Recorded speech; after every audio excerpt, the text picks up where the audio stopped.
ঋতু পরিক্রমায় এখন চলছে শীতকাল। তবে যশোর জেলার শীতকাল যেন একটু অন্যরকম।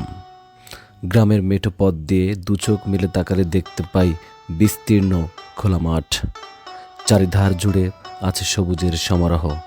খেজুর গুড়ের জন্য বিখ্যাত যশোরের নাম কিন্তু বিনা কারণে হয়নি। সত্যি বিখ্যাত হবার উপযুক্ত আমাদের এই যশোর জেলা। দেখুন, এই রাস্তার দুধার ঘিরে কি পরিমাণ খেজুর গাছ রয়েছে, দেখলে চোখ জুড়িয়ে যায়। এসব প্রাকৃতিক সৌন্দর্য শহরে পাবেন না, অন্য কোনো জেলাতেও পাবেন না। এই সৌন্দর্য উপভোগ করতে হলে আপনাকে আসতে হবে যশোর মনিরামপুরে।